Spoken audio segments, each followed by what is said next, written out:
Seventh class science, fourth chapter. చలనం, కాలం. చలనం మన జీవితంలో ఒక సాధారణ అనుభవం. ఎగిరే పక్షులు, రోడ్డు మీద పిల్లే బస్సులు, ఆటోలు, ఎద్దుల బండ్లు, పట్టాల మీద పరిగెత్తే రైళ్ళు, ఇలా చలనంలో ఉండే అనేకమైన రకాలైన అంశాలను మనం గమనిస్తూ ఉంటాం.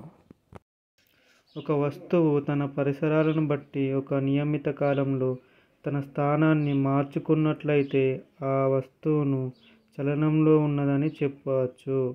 అదే ఒక వస్తువు తన పరిసరాలను బట్టి ఒక నియమిత కాలంలో తన స్థానాన్ని మార్చుకోనట్లయితే ఆ వస్తువు చలనంలో లేదని చెబుతాము. చలనం గురించి ఎగ్జాంపుల్ ఇద్దాం. నువ్వు కారు డ్రైవర్ పక్కన కూర్చొని ఉన్నావని ఊహించు. ఓకే, డ్రైవర్ స్థితిలో ఏమైనా మార్పు ఉంటుందా? కారులోంచి నువ్వు చూస్తే భవనాలు, చెట్లు మొదలైన బయట దృశ్యాలు ఏదైనా మార్పు కనిపిస్తుంది, కదిలినట్లు కనిపిస్తాయి. కార్లు వెళ్ళే కొద్దీ నీకు బయట ఉన్న వస్తువులకు, భవనాలు, చెట్లు, స్తంభాల మధ్య దూరం మారుతుంది. దీనివల్ల కారు కదులుతున్నదని తెలుస్తుంది. అయితే కారు డ్రైవర్కు నీకు గల మధ్య దూరంలో మాత్రం మార్పు ఉండదు కదా. అంటే మీరిద్దరు కారులో స్థిరంగా ఉన్నారు. మీరిద్దరు కారు బయట ఉన్న వస్తువులతో పోల్చినప్పుడు చలనం ఉన్నట్లు అవుతుంది. ఇక చలనం గురించి ఎగ్జాంపుల్ ఉన్నట్టు ఉన్నాయి చూద్దాం. కారుకు మరియు డ్రైవర్కు మధ్య దూరం మార్పు చెందది. కారు డ్రైవర్ పక్కకు కూర్చుంటాం కాబట్టి డ్రైవర్కు మనకు ఏముండదు అన్నట్టు. కారుకు మరియు డ్రైవర్కు మధ్య దూరం మార్పు ఏం చెందదు. ఓకే, కారుకు మరియు ఇంటి గేటుకు మధ్య దూరం మార్పు చెందుతుంది. ఇంటి గేటుకు దాని పరిసరాలను బట్టి మార్పు లేదు. కారుకు దాని పరిసరాలను బట్టి మార్పు లేదు, మార్పు చెందుతుంది కాబట్టి. ఒక వస్తువు ఒకే సమయంలో కొన్ని వస్తువులతో పోల్చినప్పుడు స్థిరంగాను, కొన్ని వస్తువులతో పోల్చినప్పుడు చలనంలో ఉంటుంది. అంటే చలనం అనేది గమనించే వ్యక్తిని బట్టి సాపేక్షంగా ఉంటుందని అర్థం. ఇంతకుముందు కారు పక్కన డ్రైవర్ అది చూసినాం కదా, బయట ఉన్న వస్తువులు బయట వాళ్ళతో వస్తే కదులుతున్నట్టు కనిపిస్తుంది. కారు లోపల నుంచి చూస్తే బయట వస్తువులు కదులుతున్నట్టు కనిపిస్తాయి. అదే గమనించే వ్యక్తిని బట్టి చలనం మారుతుందని చెప్తుంది. చలనం గురించి ఎగ్జాంపుల్ పడవలో ఉన్న మనిషి నది ఒడ్డుతో పోల్చినప్పుడు సాపేక్షంగా కదులుతున్నాడు. ఇక్కడ నదితో పోల్చినప్పుడు నదికి చూస్తే పడవలో అయితే కదులుతాడు అన్నట్టు. పడవతో పోల్చినప్పుడు స్థిరంగా ఉన్నాడని కదా. ఇప్పుడు పడవతో దీంతో పోల్చినప్పుడు ఇంట్లో పడవలు ఉంటాడు కాబట్టి స్థిరంగా ఉన్నట్టు ఉంటుంది. నెక్స్ట్, ఊయలలోని బాలిక పీటను బట్టి డాష్గా ఉంటుంది. ఈ పీటను బట్టి బాలిక స్థిరంగా ఉంటుంది. అదే తోటను బట్టి బాలిక చలనంలో ఉంటుంది. ఈ తోటను బట్టి బాలిక కదులుతూ ఉంటుంది అన్నట్టు. సైకిల్ మీద బాలిక రోడ్డును బట్టి చలనంలో ఉంటుంది. అదే సైకిల్ని బట్టి బాలిక స్థిరంగా ఉంటుంది. క్రమచలనం, క్రమరహిత చలనం. ఒక వస్తువు కాలాన్ని బట్టి, గమనించే వ్యక్తి స్థానాన్ని బట్టి దాని స్థితిలో మార్పు కలుగుతున్నట్లయితే ఆ వస్తువు చలనంలో ఉందని చెప్పవచ్చు. మన దైనందిన జీవితంలో కొన్ని వస్తువులు కాలగమనంలో స్థిరంగాను, కొన్నిసార్లు చలనంలో ఉన్నట్లు గమనిస్తాం. అయితే ఒక నియమిత కాలంలో వస్తువు స్థితిలో మార్పు ఒకే రకంగా ఉండవలసిన అవసరం లేదు. గోడ గడియారంలోని ముళ్ళలో కదలికలను, సీతకుక్క చిలుక చలనాలను గమనిస్తాం. గోడ గడియారం, సీతకుక్క చిలుక. ఓకే, ఈ రెండు సందర్భాల్లోనూ గోడ గడియారంలోని ముళ్ళు, సీతకుక్క చిలుక శరీరం కదలికలో ఉన్నాయి. కాలాన్ని బట్టి వాటి స్థితిలో మార్పు వస్తుంది. గోడ గడియారంలో పెద్ద ముళ్ళు చలనం ప్రతి నిమిషానికి ఒకే విధంగా మారుతుంది. కానీ సీతకుక్క చిలుకలో చలనంలో ప్రతి నిమిషానికి చలనం ఒకే విధంగా లేదు. తోటలో ఒక పువ్వు నుంచి మరొక పువ్వుకి వెళ్ళే స్థితిలో మార్పు ఒకే విధంగా ఉండదు. సీతకుక్క చిలుక ఒకే స్థితి ఒక టైంకి పోదన్నట్టు. ఇది లోపల ముళ్ళు అనేది పెద్ద ముళ్ళు ప్రతి నిమిషానికి ఒకటి మారుతుంది అన్నట్టు. ఒక నిమిషంలో గడియారం ముళ్ళు చేసే కోణాన్ని కొలిచినట్లయితే అది సమానంగా ఉంటుంది. ఒక నిమిషంలో గోడ గడియారం ముళ్ళు చేసే కోణం ఎంత? 6 డిగ్రీలు. కారు ఏ ఎంత కాలంలో ప్రయాణించిన దూరం, కారు బి కాలం ప్రయాణించిన దూరం. 10 సెకన్లలో 150 మీటర్లు, 20 సెకన్లకు 300, 30 సెకన్లు 450, 40లో 600 మీటర్, 40 సెకన్లలో 600 మీటర్లు. కారు బి అంటే 10 సెకన్ల 50, 20 సెకన్లు 90, 30 సెకన్లు 180 మీటర్లు, 40 సెకన్లు 230 మీటర్లు. ఇది కన్సిస్టెన్సీ ఉంది. 150, 150, 300, 150, 450, 150 మీటర్లు పెరుగుతూ ఉంది అన్నట్టు. దీనికి కన్సిస్టెన్సీ లేదు. 50, 40, 90, 90 నుంచి 90 అంటే దీనికి కన్సిస్టెన్సీ లేదన్నట్టు కారు బీకి. ఏ కారు సమాన కాలాలలో సమాన దూరం ప్రయాణించింది? కారు ఏ సమాన కాలాలలో సమాన దూరం 10 సెకన్లు 150, 20 సెకన్లు 300. ఏ కారు సమాన కాలాల్లో అసమాన దూరాలు ప్రయాణించింది? కారు బి అసమాన దూరాలు ప్రయాణించింది అన్నట్టు. 50, 40, 40కి 90కి మళ్ళీ 90 ఇట్లా 90 మీటర్స్. కారు ఏ ప్రతి 10 సెకన్లకు 150 మీటర్లు దూరాన్ని ప్రయాణించినది. కానీ కారు బి ప్రతి 10 సెకన్లకు సమాన దూరాన్ని ప్రయాణించలేదు. 10 సెకన్లకు 150, 20 సెకన్లకు 300 అంటే 150, 150.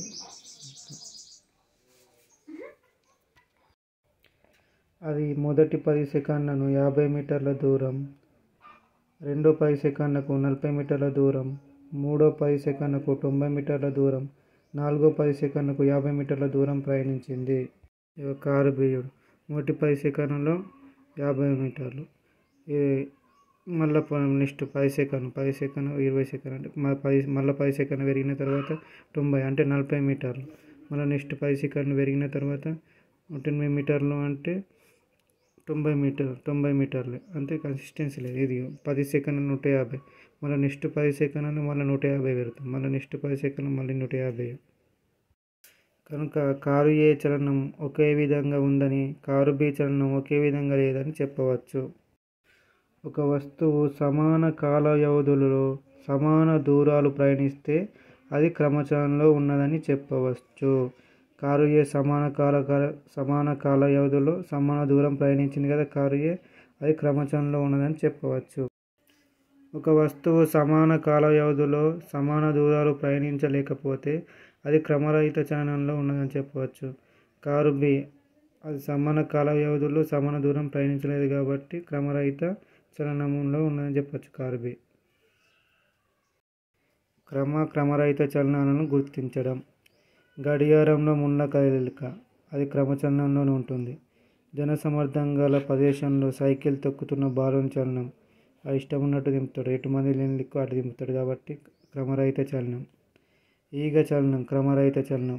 భూభ్రమణం క్రమచలనం, దాని కక్షలో దాన్ని తిరుగుతుంది కాబట్టి క్రమచలనం. ఎయిర్ కూలర్లో పంఖ చలనం క్రమచలనం. రైల్వే స్టేషన్లకు వస్తున్న రైలు పట్టాల మీదనే వస్తుంది కాబట్టి క్రమచలనం. ఎగురుతున్న గాలిపటం అది క్రమరహిత చలనం. చలనం రకాలు. మనం చలనాలను గురించి చర్చించేటప్పుడు వివిధ రకాలైన చలనాలు ఉంటాయని, ప్రతిదీ నిర్దిష్ట పరిస్థితుల మీద ఆధారపడి ఉంటుందని గమనించాలి. కింది ఉదాహరణ పరిశీలిద్దాం.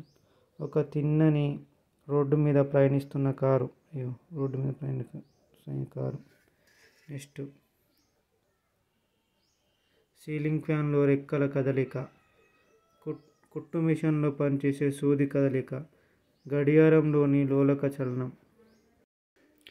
పై ఉదాహరణలను పరిశీలిస్తే దిశను బట్టి చలనాలు అనేక రకాలుగా ఉంటాయని తెలుస్తుంది. కారు తిన్నని మార్గంలో ఒకే దిశలో కదులుతుంది. సీలింగ్ ఫ్యాన్ రెక్కలు వర్తులాకారంలో ఒక స్థిరమైన మార్గంలో తిరుగుతున్నాయి. తిరుగుతున్న కుట్టు మిషన్లో సూది పైకి కిందికి ఒక స్థిర బిందువు వద్ద కదులుతున్నది. గోడ గడియారంలోని లోలకం ఒక స్థిర బిందువు ఆధారంగా ముందుకు వెనుకకు చలిస్తుంది. వస్తువులు ప్రయాణిస్తున్న మార్గాన్ని బట్టి చలనాలను 3 రకాలుగా వర్గీకరించవచ్చు. 1. స్థానాంతర చలనం ట్రాన్స్లేటరీ మోషన్, భ్రమణ చలనం రొటేటరీ మోషన్, డోలన చలనం సైలేటరీ మోషన్. ఫస్ట్ స్థానాంతర చలనం గురించి నేర్చుకుందాం. బస్సు బిందు ఏ నుండి బిందు బికి కొంత కాల వ్యవధిలో కదిలినది. బస్సు ఏ కదిలింది, బస్సు బి అంటే కొద్దిగా గ్యాప్ ఇచ్చి కదిలింది అన్నట్టు. బస్సుకున్న అన్ని భాగాలు చక్రాలు, కిటికీలు, ముందు అద్దాలు బిందు ఏ నుండి బిందు బికి కదులుతున్నాయి. బస్సు తిన్నని మార్గం మీద ప్రయాణిస్తుందా లేక వక్ర మార్గంలో ప్రయాణిస్తుందా? తిన్నని మార్గంలోనే ప్రయాణిస్తుంది. ఒక నిర్దిష్ట దిశలో కదులుతున్న ఒక వస్తువుతో పాటు దానిలోని అన్ని భాగాలు అదే మార్గంలో కదులుతున్నాయి. వస్తువు చలన మార్గం తిన్నని మార్గం, వక్ర మార్గం మనం టిక్ పెట్టాలి. కవలుతో నడుస్తున్న సైనికులు తిన్నని మార్గం. రోడ్డు మీద మలుపు తిరుగుతున్న కారు వక్ర మార్గం. ఎత్తు నుంచి పడిన రాయి తిన్నని మార్గం. రోడ్డు మీద పరుగు పందెం తిన్నని మార్గం. ఆట స్థలంలో పరుగు పందెం వక్ర మార్గం, రౌండ్ షేప్లు ఉంటుంది. రోడ్డు మీద పోతున్న సైకిల్ వక్ర మార్గం. పై చలనాలలో కదులుతున్న వస్తువు అణువులన్నీ ఒకే దిశలో కదులుతున్నాయా? అన్నీ ఒకే దిశలో కదులుతలేవు. చలనంలో ఉన్న వస్తు భాగాలని వస్తువు కదులుతున్న దిశలోనే కదులుతున్నట్లయితే దానిని స్థానాంతర చలనం ట్రాన్స్లేటరీ మోషన్ అంటారు. చలనంలో ఉన్న వస్తువు భాగాలని వస్తువు కదులుతున్న దిశలోనే కదలాలన్నట్టు అవి స్థానాంతర చలనం. స్థానాంతర చలనంలో ఉన్న వస్తువు సరళ రేఖ మార్గంలో ఉన్నట్లయితే ఆ చలనాన్ని సరళరేఖీయ చలనం అంటారు. స్థానాంతర చలనంలో ఉన్న వస్తువు వక్రరేఖ మార్గంలో ఉన్నట్లయితే ఆ చలనాన్ని వక్రరేఖీయ చలనం అంటారు. రకరకాల చలనాలను గుర్తిద్దాం. రోజువారీ జీవితంలో మనం కొన్ని సరళరేఖీయ మరియు వక్రరేఖీయ చలనాలను చూస్తుంటాం. దిగువ కొన్ని ఉదాహరణలు పరిశీలించండి. వాటి ఎదురుగా సరళరేఖీయ అయితే ఆర్ లేక వక్రరేఖీయం అయితే సి, సరళ వక్రీయాలు అయితే ఆర్సి అని గుర్తించండి. గడియారంలోని సెకండ్ల ముళ్ళు సి అంటే వక్రరేఖీయం అన్నట్టు రౌండ్గా తిరుగుతుంది కాబట్టి. పట్టాల మీద రైలు చలనం ఆర్ అంటే సరళరేఖీయ చలనం. టేపు రికార్డులోని టేపు చలనం రౌండ్ తిరుగుతుంది కాబట్టి వక్రరేఖీయం. కారులోని స్పీడోమీటర్ ముళ్ళు చలనం వక్రరేఖీయం సి. కొండ రోడ్డు మీద ప్రయాణిస్తున్న బస్సు చలనం ఆర్సి అంటే సరళరేఖీయ వక్రంగా కూడా ప్రయాణిస్తుంది. స్ట్రేట్ పోతే రోడ్డు ఎట్లు మళ్ళీ మలుపు దగ్గర మలుపుతుంది. పిన్ బోర్డు మీద గోళీ చలనం సి వక్రరేఖీయం. క్యారం బోర్డు మీద బిళ్ళల చలనం ఆర్సి సరళరేఖీయం వక్రరేఖీయం అన్నట్టు. చెట్టు మీద నుంచి పడుచున్న మామిడికాయ చలనం ఆర్ సరళరేఖీయ చలనం అన్నట్టు. నెక్స్ట్ భ్రమణ చలనం గురించి. కార్ టైర్లు, వాచ్, గ్లోబు, జెయింట్ వీళ్ళు. పై చలనాల్లో ఏమైనా సారూప్యత ఉందా? ఉంది. గమనంలో ఉన్న వస్తువు ప్రతి బిందువు చలనం ఏ మార్గంలో ఉంది? భ్రమణ చలనంలో ఉంది. ఒక వస్తువు చలనంలో ఉన్నప్పుడు దాని స్థితిలో మార్పు ఉంటుందా? ఉండదు. వస్తువు చలనంలో ఉన్నప్పుడు దాని స్థితిలో మార్పు ఉండదు. మన ఇంటి పంకను గమనిస్తే ఇట్లుంటుంది. ఇంటి పక్క భ్రమణ చలనం చేస్తుంది కాబట్టి దాన్ని ఎగ్జాంపుల్గా తీసుకున్నట్టు. పంక తిరుగుతున్నప్పుడు రెక్క బిందువులు ఏబిసిలు A1, B1, C1లకు జరుగుతాయి. A1, B1, C1లు A2, B2, C2 స్థానాలకు జరుగుతాయి. A1, B1, C1 A2, B2, C2 ఇట్లా రౌండ్గా తిరుగుతాయినట్టు. ఫస్ట్ ABC ఇట్లా తిరుగుతుంది అన్నట్టు రౌండ్. పంక తిరుగుతున్నప్పుడు రెక్కల మీద ప్రతి బిందువు వలయాకారంలో స్థిరంగానున్న కేంద్రం చుట్టూ చలిస్తూ ఉంటుంది. పంక స్థితిలో మార్పు ఉండదు. కేవలం పంక రెక్కలు మాత్రమే కదులుతున్నాయి. ఈ స్థిర బిందువు గుండా వెళ్ళే ఊహారేఖను భ్రమణ అక్షం అంటారు. ఈ విధమైన చలనాన్ని భ్రమణ చలనం అంటారు. చలిస్తున్న ఒక వస్తువు తాలూకు అన్ని బిందువులు ఒక స్థిరమైన బిందువు లేదా అక్షం చుట్టూ కదులుతుంటే ఆ చలనాన్ని భ్రమణ చలనం అంటారు. ఎగ్జాంపుల్ చెప్తాం. బొంగరం భ్రమణ చలనం, గ్లోబు భ్రమణ చలనం, ఫ్యాను భ్రమణ చలనం, కుండలు తయారు చేసి తింపేది భ్రమణ చలనం. ఇక్కడ ఒక టెన్నిస్ బంతిని తీసుకొని ఒక బల్ల మీద ఒక చివరన మీ వేలుతో దాన్ని నెట్టండి. ఇది ఏ చలనం ఉందనో తెలుసుకుందాం. అది భ్రమణ చలనంలో ఉందా లేక స్థానాంతర చలనంలో ఉందా? భ్రమణ చలనంలో ఉంటుంది, స్థానాంతర చలనం ఉంటుంది. ఇది ముందుకు కదులుతుంది కాబట్టి స్థానాంతర. ఇది తిరుగుతూ కూడా కదులుతుంది కాబట్టి రౌండ్గా తిరుగుతూ కదులుతుంది భ్రమణ చలనం. రెండు చలనాలు ఉంటాయి. బంతిని నెట్టినప్పుడు అది బల్లతలం మీద ఒక చివర నుంచి మరొక చివరకు చలిస్తుంది. అంతేగాక బంతిలోని అణువులన్నీ ఒకే మార్గంలో కదులుతున్నాయి కాబట్టి బంతి స్థానాంతర చలనంలో ఉందని చెప్పవచ్చు. అదేవిధంగా బంతి గిరగిరా తిరుగుతూ పోయేటప్పుడు బంతిలోని అణువులన్నీ ఒక బిందువును అనుసరించి భ్రమణ మార్గంలో బల్లతలం మీద చలిస్తున్నాయి కనుక అది భ్రమణ చలనం అని చెప్పవచ్చు. పై విషయాలను బట్టి బంతికి స్థానాంతర చలనం, భ్రమణ చలనం రెండూ ఉంటాయని చెప్పవచ్చు. ఇప్పుడు భ్రమణ చలనం అయితే 6, స్థానాంతర చలనం అయితే T8, భ్రమణ స్థానాంతర అయితే TR. ఓకే. సీలింగ్ ఫ్యాన్ రెక్కల చలనం, ఇది భ్రమణ చలనం, రౌండ్ తిరుగుతుంది కాబట్టి ఒక స్థిర బిందువు నుంచి తిరుగుతుంది కాబట్టి. వెంటి నుంచి వదిలిన బాణం స్ట్రేట్ పోతుంది కాబట్టి స్థానాంతర చలనం T. భూమి సూర్యుని చుట్టూ తిరగడం, భూమి తన చుట్టూ తాను తిరుగుతుంటూ సూర్యుని చుట్టూ తిరుగుతుంది కాబట్టి భ్రమణ చలనం, స్థానాంతర చలనం రెండు ఉంటాయి. అదే మళ్ళీ ఒక కక్షలో తిరుగుతుంది కాబట్టి. చెక్కకు రంధ్రాలు చేసే బర్మాలోని మేకు చలనం, మేకు రౌండ్గా తిరుక్కుంటా లోపల రంధ్రం చేస్తుంది కాబట్టి భ్రమణ చలనం. సైకిల్ చక్రాలలో చలనం, సైకిల్ చక్రాలు ఇట్లా రౌండ్ తిరుగుతాయి కాబట్టి స్థానాంతర చలనం, భ్రమణ చలనం. చక్రాలు భ్రమణ చలనం, ఇట్లా సైకిల్ చక్రాలు తిరిగినప్పుడు మనం ముందుకు పోతాం, వక్ర మార్గము స్ట్రేట్ మార్గంలో పోతాం కాబట్టి స్థానాంతర చలనం. సైకిల్ చక్రాల చలనం రెండు చలనాలు ఉంటుంది, భ్రమణ చలనం, స్థానాంతర చలనం. నెక్స్ట్ థర్డ్ డోలన చలనం గురించి తెలుసుకుందాం. పటం చూసి ఉయ్యాలలో ఊగుతున్న పాప మిషిని, కుట్టు మిషిని ఇప్పుడు చూద్దాం దీని గురించి. పైన పేర్కొన్న చలనాలను మనం నిశ్చితంగా పరిశీలిస్తే ప్రతి చలనం ముందుకు, వెనుకకు లేదా పైకి, కిందికి ఒక స్థిర బిందువు ఆధారంగా జరుగుతున్నట్లు అర్థమవుతుంది. ఉయ్యాల మీద ఉన్న బాలిక చెట్టుకు తాడు కట్టి ఉన్న స్థిర బిందువును బట్టి వెనుకకు, ముందుకు చలిస్తుంది. అదేవిధంగా మిగిలిన బొమ్మల్లో కూడా చలనం ముందుకు, వెనుకకు ఒకే విధంగా ఉంది. ఈ విధమైన చలనాన్ని డోలన చలనం అంటారు. స్థిర బిందువు ఆధారంగా నిర్దిష్ట మార్గంలో ముందుకు, వెనుకకు లేదా పైకి, కిందికి జరిగే చలనాన్ని డోలన చలనం అంటారు. ఎగ్జాంపుల్: తిరుగుతున్న బొంగరం భ్రమణ చలనం, తుపాకీ నుంచి పేల్చిన గుండు స్థానాంతర చలనం, టైప్ రైటర్కి డోలన చలనం, కిందికి మీదికి పోతుంది. కుమ్మరిపై సారే భ్రమణ చలనం, మీటిన వీణ తీగ డోలన చలనం, ప్రయాణం చేస్తూ మలుపు తిరిగిన కారు స్థానాంతర చలనం, పడిలేస్తున్న బంతి డోలన చలనం అంటే పైకి కిందికి, మోగుతున్న గంట సైడ్కి ఇట్లా ఊగుతుంది కాబట్టి డోలన చలనం. నెమ్మదిగా మరియు వేగంగా చలించడం, కొన్ని వస్తువులు నెమ్మదిగా పోతాయి, కొన్ని వస్తువులు వేగంగా పోతాయి అన్నట్టు. పోర్చి నెమ్మదిగా పోతున్నాయా వేగంగా పోతున్నాయి చెప్తున్నాం. విమానం వేగం, చలనం ఉన్న వస్తువుల జతలు నిదానమా వేగమా చెప్పాలి. విమానం వేగంగా పోతుంది, రైలు బండి నిదానం పోతుంది, బస్సు వేగం, రిక్షా నెమ్మదిగా నిదానం, సైకిల్ నిదానంగా, స్కూటరు వేగంగా, ఏనుగు నిదానం, చిరుతపులి వేగంగా, కుక్క వేగంగా, దున్నపోతు నిదానంగా. ఒక వస్తువు చలనం వేగంగా లేదా నిదానంగా ఉన్నదని చెప్పడానికి అది ప్రయాణించిన దూరాన్ని, కాలాన్ని తెలుసుకోవడం అవసరమును. దూరం, కాలం తెలిస్తే అది ఎంత వేగంగా వెళ్తుందో తెలుస్తుంది. ఎగ్జాంపుల్ చూద్దాం. ప్రియా, కార్తీక్, దివ్య, కిరణ్లు 100 మీటర్ల పరుగు పందెంలో పాల్గొన్నారు. వాళ్ళు వరుసగా 20 సెకండ్లు, 22 సెకండ్లు, 25 సెకండ్లు, 28 సెకండ్లో గమ్యస్థానం చేరారు. ఎవరు ఎక్కువ పరిగెత్తారు? ప్రియా ఎక్కువ పరిగెత్తింది.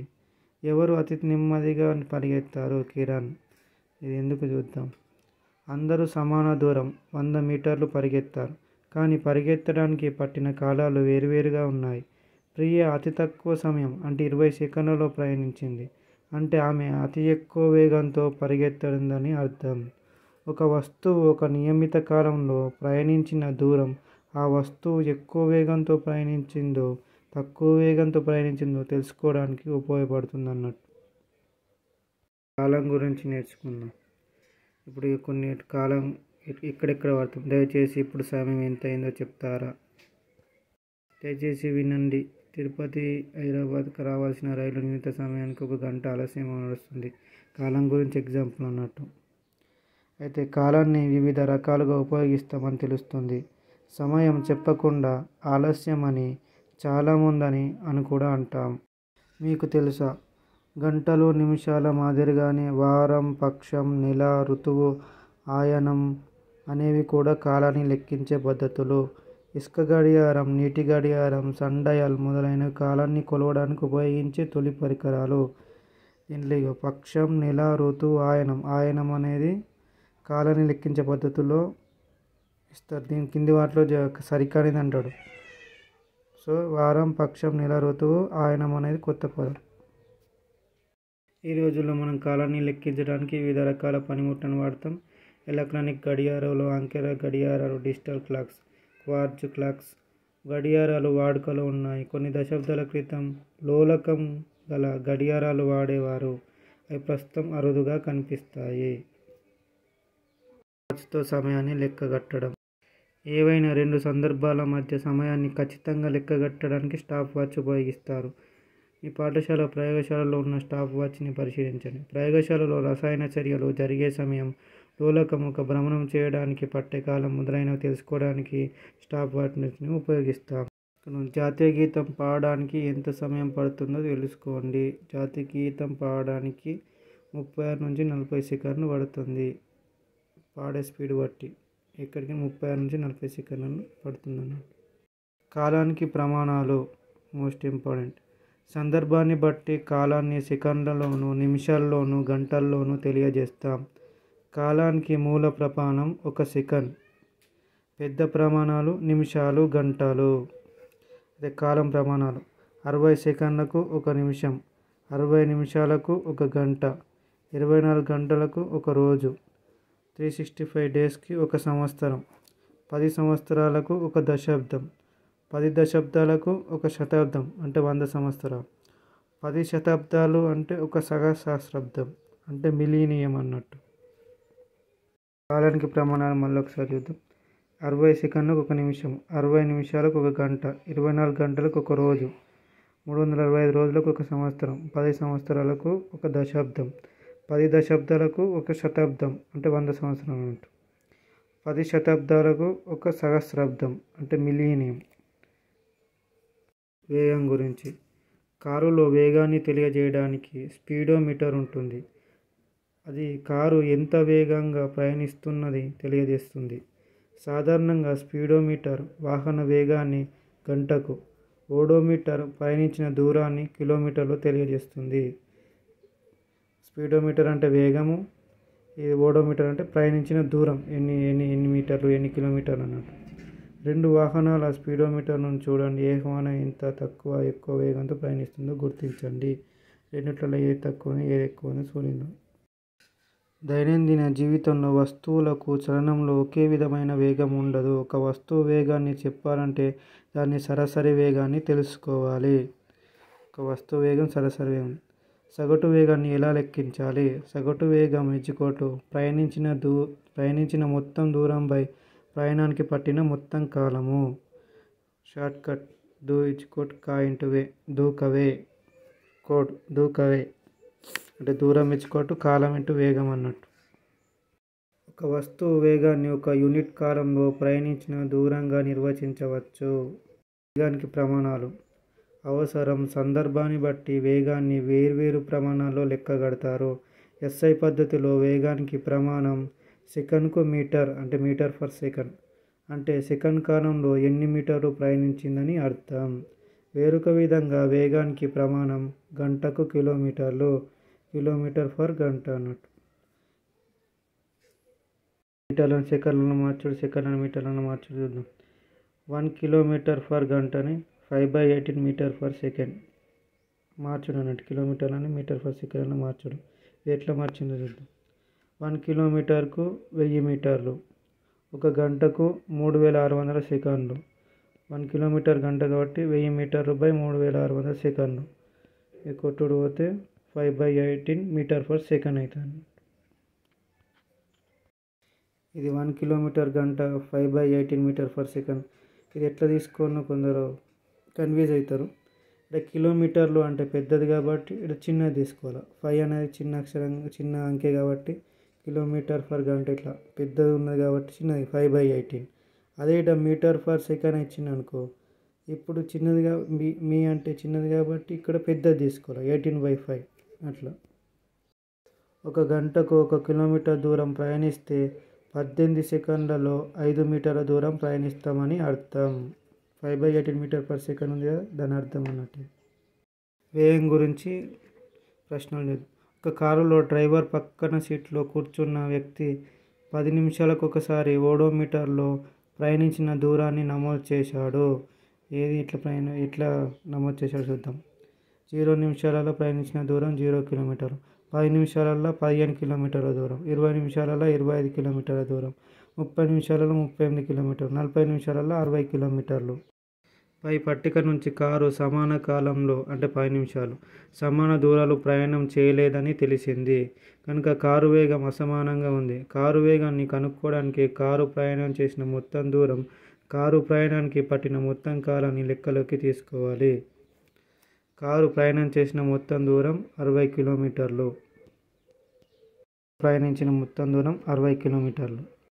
దానికి తీసుకున్న కాలం 40 నిమిషాలు. వేగాన్ని మీటర్ పర్ సెకండ్లో కానీ కిలోమీటర్ పర్ గంటలో కానీ చెబుతాం. వేగాన్ని మీటర్ పర్ సెకండ్ లేక కిలోమీటర్ పర్ గంటలో చెప్పాలి. దూరం మీటర్లలో కానీ కిలోమీటర్లో కానీ, కాలాన్ని సెకండ్లలో కానీ గంటలో కానీ చెప్పాలి. పై ఉదాహరణలోను దూరం 60 కిలోమీటర్లు, కాలం 40 నిమిషాలు ఉంది అంటే ఒక గంటకు 60 నిమిషాలు అన్నట్టు. అదే 40 నిమిషాలు అయితే 40/60 2/3 గంటలు అవుతుంది అన్నట్టు. అయితే వేగం ఈజ్ఈక్వల్ మనకు సూత్రం తెలుసు. వేగం ఈజ్ఈక్వల్ ప్రయాణించిన దూరం బై ప్రయాణించిన కాలం. ఇప్పుడు 60 ప్రయాణించిన దూరం ఎంత? 60 కిలోమీటర్లు. ఇప్పుడు కాలం వచ్చింది. కాలం ఎంత? 2/3 గంటలు. దీన్ని సింప్లికేషన్ చేస్తే 60 × 3/2 కిలోమీటర్ పర్ గంట ఈజ్ఈక్వల్ 90 కిలోమీటర్ పర్ గంట వస్తుంది.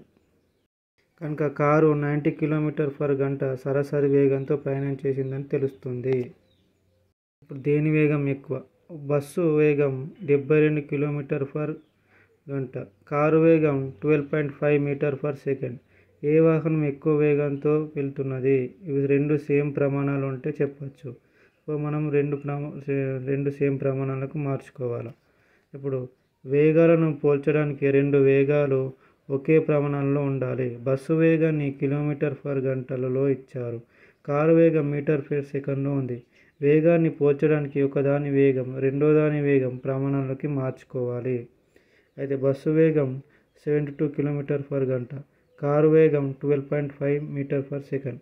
అయితే 1 కిలోమీటర్ పర్ గంటని మీటర్ పర్ సెకండ్లకు మార్చాలంటే 5/18 metre per second. So 1 metre per సెకండ్కు 18/5 కిలోమీటర్ పర్ గంట. ఈ కారు వేగాన్ని కిలోమీటర్లో మార్చుతున్నాం. ఇప్పుడు ఇది చిన్నదంటే ఇట్లా, పెద్దది మీటర్లు అంటే చిన్నది కాబట్టి ఇది ఏం తీసుకోవాలా? 18/5 తీసుకోవాలి.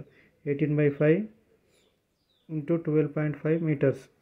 సో సింప్లికేషన్ చేస్తే 45 కిలోమీటర్ పర్ గంట. కనుక బస్సు కారు కంటే ఎక్కువ వేగంగా కదులుతుందని చెప్పవచ్చు.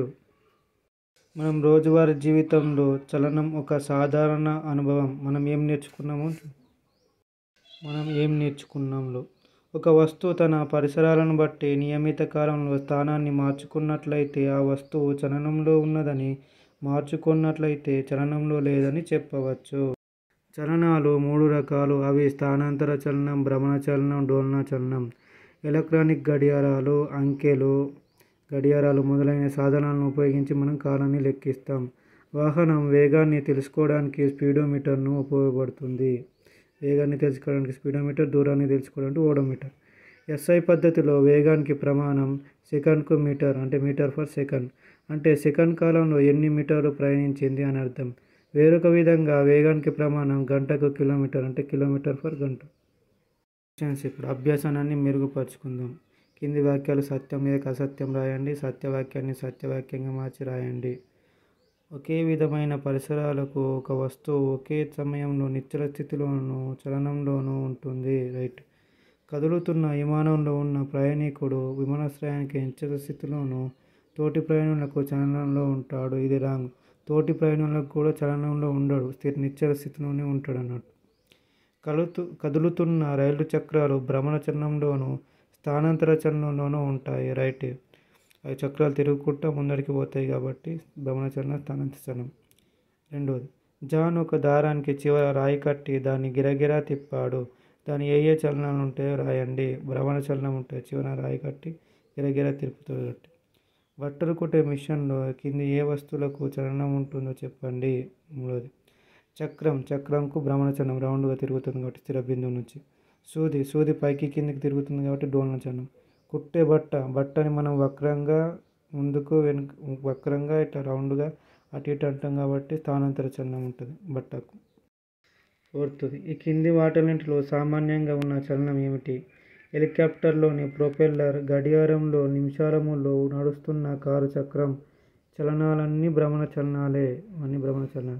కింది వానిలో డోలన చలనం కానిదేది? ఐదోది కింది వానిలో డోలన చలనం కానిది విద్యుత్ గంటలో సుత్తి చలనం, ఇది డోలన చలనమే. నీవు పరిగెత్తుతున్నప్పుడు చేతుల చలనం ముందరికి వెనుకకు పోతాయి కాబట్టి డోలన చలనం. తూగుడు బల మీద బాలుని చలనం ముందుకు వెనుకకు పోతాడు కాబట్టి డోలన చలనం. బండిని లాగుతున్న గుర్రం చలనం, ఇది డోలన చలనం కాదు, స్థానాంతర చలనం. ఇది ఎందుకంటే ముందుకు పోతుంది కాబట్టి. మరో క్వశ్చన్, 100 మీటర్ల పరుగును 16 సెకన్లలో పూర్తి చేశాడు. కార్తిక్ దాన్నే 13 సెకన్లలో పూర్తి చేశాడు. ఎవరు ఎక్కువ పరిగెత్తారు? ఎలా? 100 మీటర్ల వేగం 16 సెకండ్లు, కార్తిక్ ఏమో 13 సెకండ్లు. తక్కువ టైం తీసుకున్నాం కాబట్టి కార్తికే వేగంగా పరిగెత్తాడు.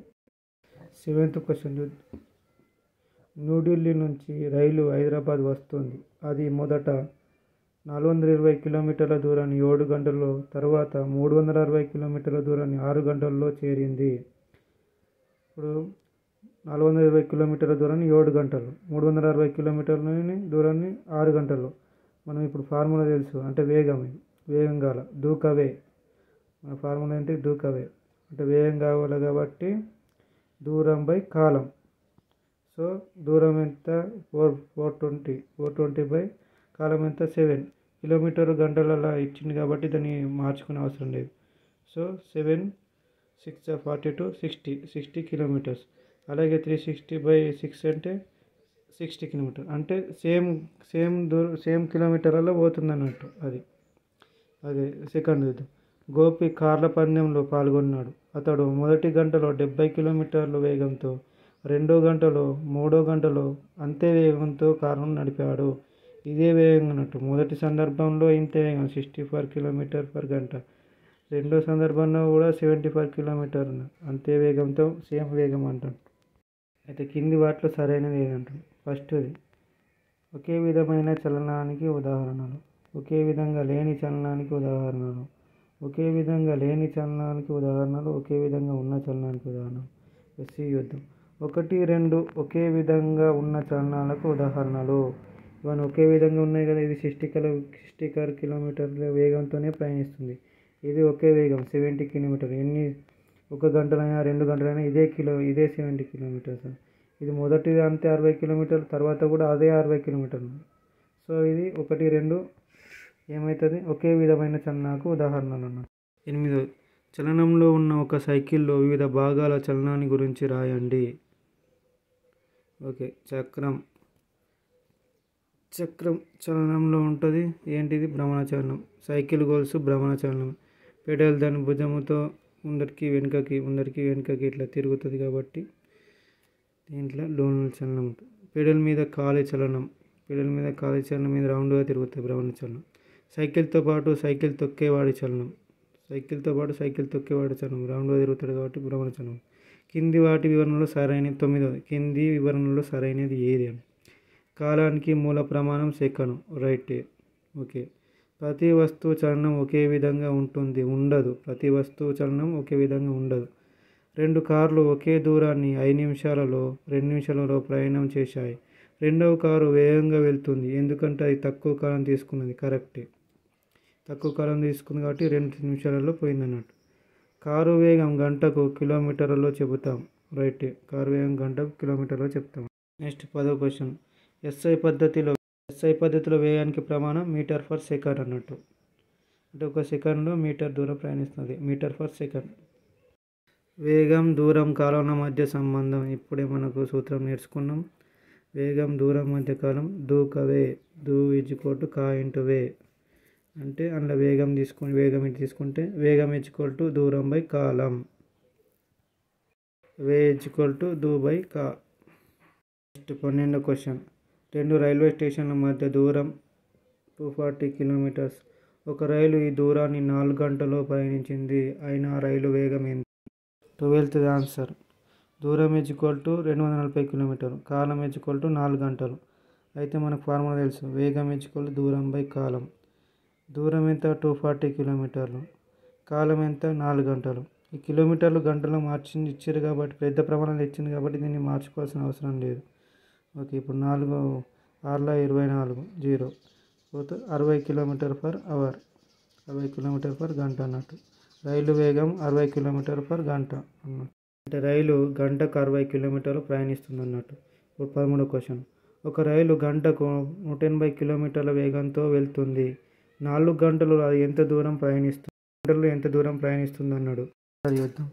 వేగం ఇచ్చిండు, వేగం ఎంత? 180 కిలోమీటర్లు.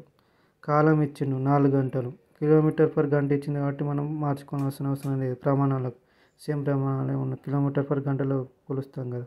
ఇప్పుడు దూరం ఈక్వల్ టు కాలం ఇంటూ వేగం. దూకవే, కోడి చెప్పిన దూకవే. ఓకే, దూరం ఈక్వల్ కాలం ఇంటూ వేగం. ఇప్పుడు దీన్ని సింప్లిఫికేషన్ చేస్తే 720 కిలోమీటర్ అంటే ఒక గంటకు 720 కిలోమీటర్లు. సో ఒక రైలు గంటకు 180 కిలోమీటర్లు ప్రయాణిస్తే 4 గంటల్లో 720 కిలోమీటర్లు, ఒక గంటకు 720 కిలోమీటర్లు ప్రయాణిస్తున్నట్టు. Next 14th. ఒక వస్తువు భ్రమణచలనంలో ఉన్నదని ఎప్పుడు చెప్పగలం? రౌండ్గా తిరిగినప్పుడు. అది ఓకే. ఒక వస్తువు ఒకే సమయంలో స్థానాంతర చలనంలో భ్రమణచలనంలో ఉండగలదా? ఉదాహరణలు ఇవ్వండి. స్థానాంతర చలనానికి భ్రమణ చలనానికి 2 తిరిగే ఉదాహరణలు. రైలు పట్టాలు, అది ముందరికి పోతుంది, చక్రం తిరుగుతున్నది. భూభ్రమణం, కారు టైర్లు, ఇవన్నీ స్థానాంతర చలనం, భ్రమణ చలనం ఒకే సమయంలో జరుగుతాయి అన్నట్టు. 7th class science 4th chapter అయిపోయింది. సో ప్రతి అంశాన్ని వివరించడం జరిగింది.